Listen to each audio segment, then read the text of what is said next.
Olá, tudo bem, pessoal? Meu nome é Carola e eu sou professora de língua portuguesa. Hoje eu estou aqui para explicar para vocês os 4 cantos mais importantes de Lusíadas de Luís de Camões. O primeiro deles é o canto terceiro, que se chama Inês de Castro.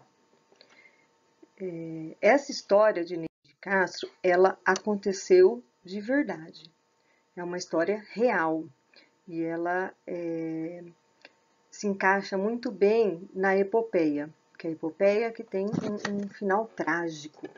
E essa história também tem um final, vocês vão ver, que não é tão feliz. Aqui eu coloquei o nome dos personagens. Do lado esquerdo temos Inês de Castro, embaixo é a Inês de Castro, mas já com seus filhos. Ao meio é o Dom Pedro, filho de Dom Afonso IV. Embaixo é o Dom Afonso IV, pai de Dom Pedro. À direita, Constança, que era mulher de Dom Pedro. E embaixo, o povo. Dom Pedro e Inês de Castro eram apaixonados. Eles gostavam muito um do outro. Porém, o seu pai era contra esse romance, tá? Não só o pai, o Dom Afonso, como também o povo. A população do castelo não concordava com esse romance, porque Dom Pedro já era casado. Ele era casado com Constança. E a Inês de Castro era dama de companhia da Constança. E acabou se envolvendo com o seu marido. Então, Dom Pedro e Inês de Castro se apaixonaram, porém, era uma paixão proibida. E o rei queria que ele separasse de Inês de Castro.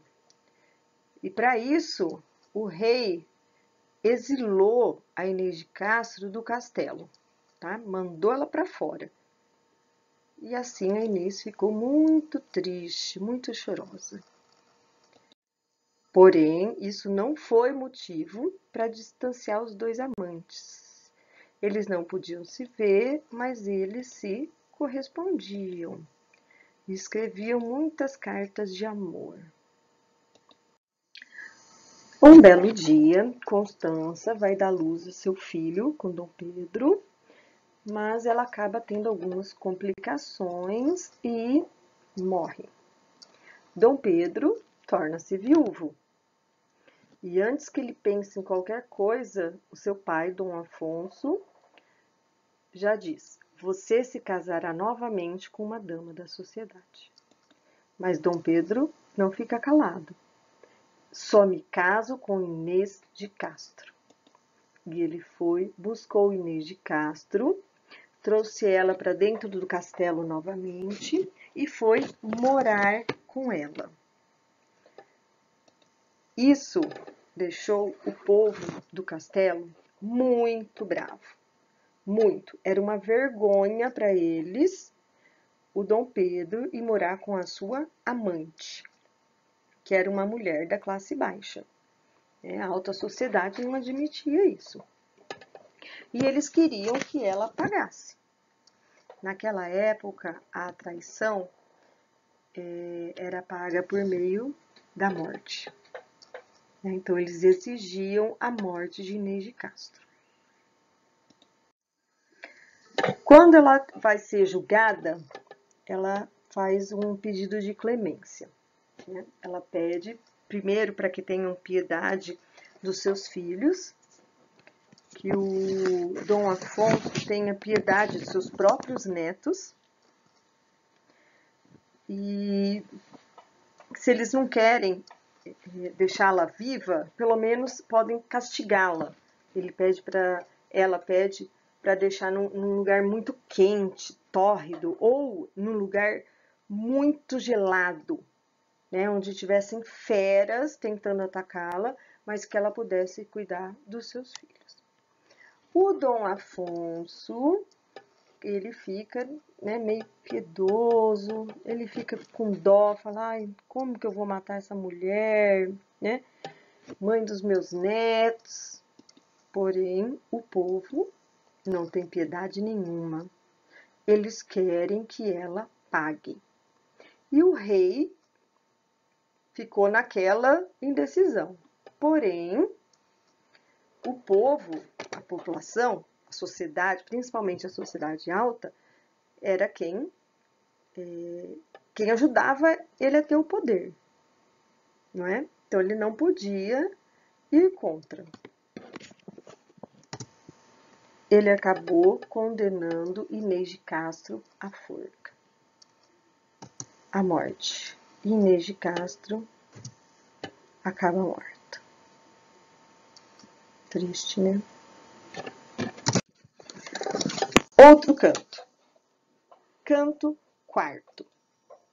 O canto quarto vai contar a história do velho do Restelo. Também Luiz de Camões. Apresentando os personagens. Aqui à esquerda temos o velho do Restelo. Mais embaixo, o Vasco da Gama. Do lado direito são as caravelas. Aqui só tem uma, mas terão várias, tá? E aqui representa a família se despedindo. Vamos à história. Vasco da Gama, ele estava saindo com seus outros navegantes para explorar novas terras, né? Para conquistar novas terras. E era uma viagem muito perigosa, porque ele não sabia o que ia ter pela frente. E quando eles estavam saindo, né, cada um nas suas naus, né, são os barcos daquela época, cheios de homens valentes. E a família estava ao lado, se despedindo deles, não é? Porque era um momento de partida e ninguém sabia se voltariam. Além da família, tinha um senhor que estava gritando na praia, que é o nosso o velho do Restelo. E quando as naus vão embora, ele vai gritando. A vaidade do rei confundia-se com a vaidade comum de todos os mortais, sempre enganados pela ilusão de progresso e inteligência. Teria sido melhor o homem jamais ter inventado a caravela do que expor todo um povo a tão arriscada viagem. Então, nesse canto vai mostrar que nem todo mundo era a favor dessas navegações. Esse senhor, ele vai ser contra, né? Enquanto eles estão saindo, ele vai praguejando, né? Gritando, dizendo que isso não vai dar certo. E contra o rei, né? A monarquia. Próximo. Canto quinto. Gigante Adamastor.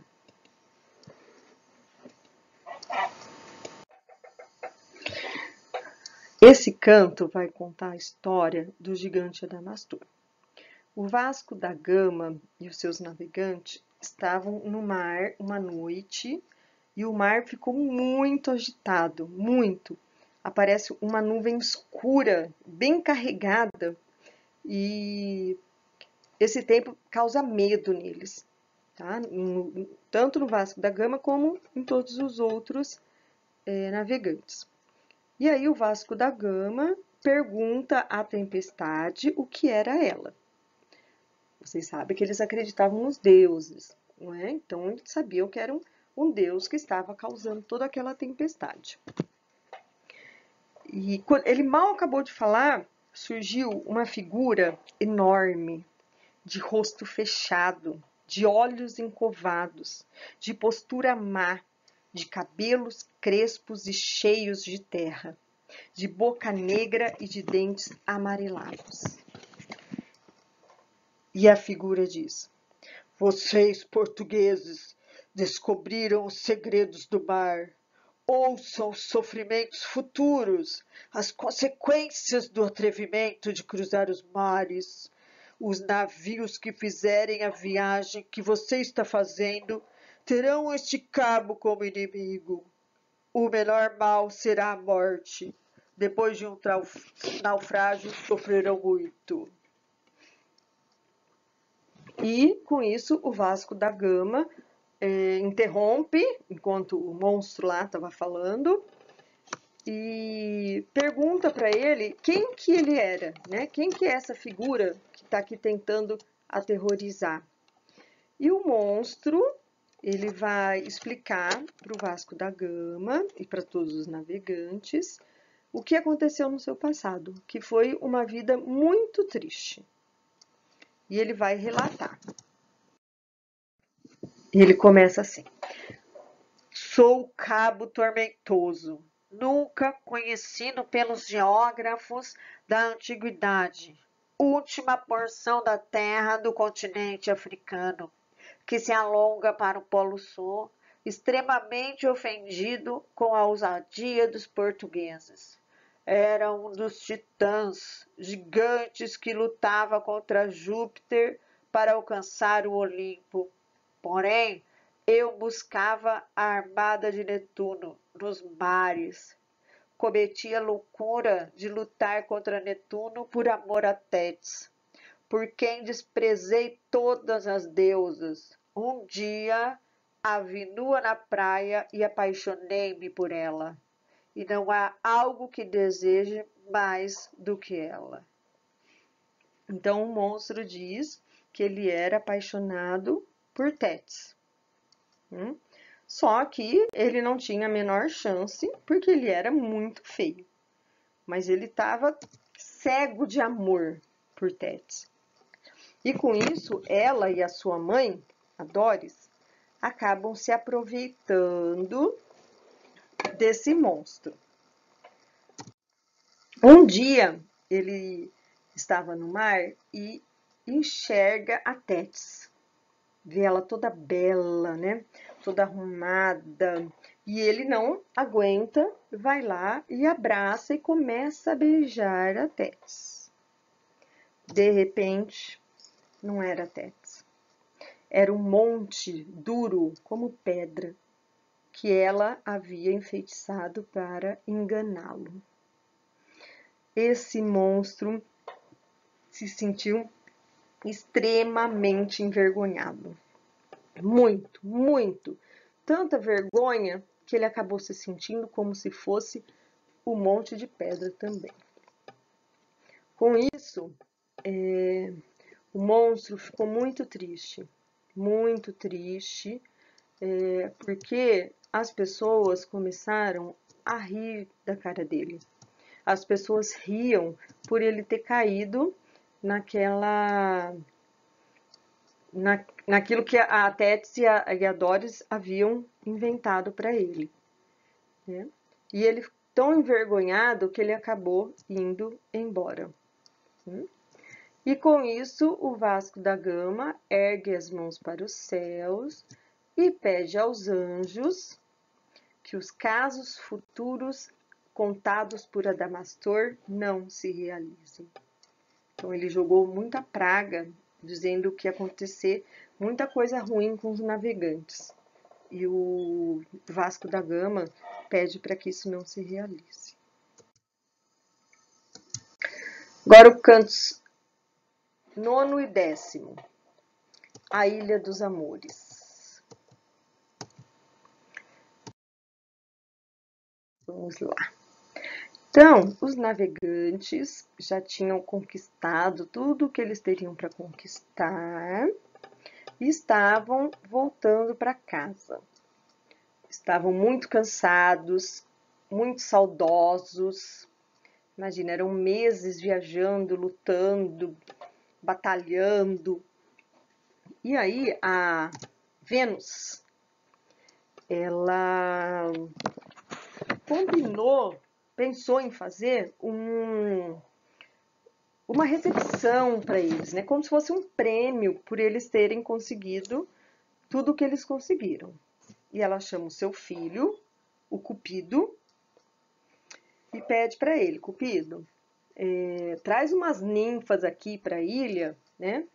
E dá uma flechada aí nela e nesses navegantes, porque eles já sofreram tanto, agora eles merecem um pouco de amor. E é isso que acontece. O Cupido chama as ninfas, né? Todas elas muito bonitas, estão vendo? E quando os portugueses chegam, eles se apaixonam, né? Se apaixonam muito. E o Vasco da Gama diz que essa Ilha dos Amores é o paraíso. Ele vê essa ilha como o verdadeiro paraíso. Um prêmio por eles terem conquistado tudo que conquistaram. Muito amor. Acabou, mas a pandemia não. Cuide-se. Mantenha o distanciamento social, higienize as mãos, use máscara e evite aglomerações. Obrigada pela atenção.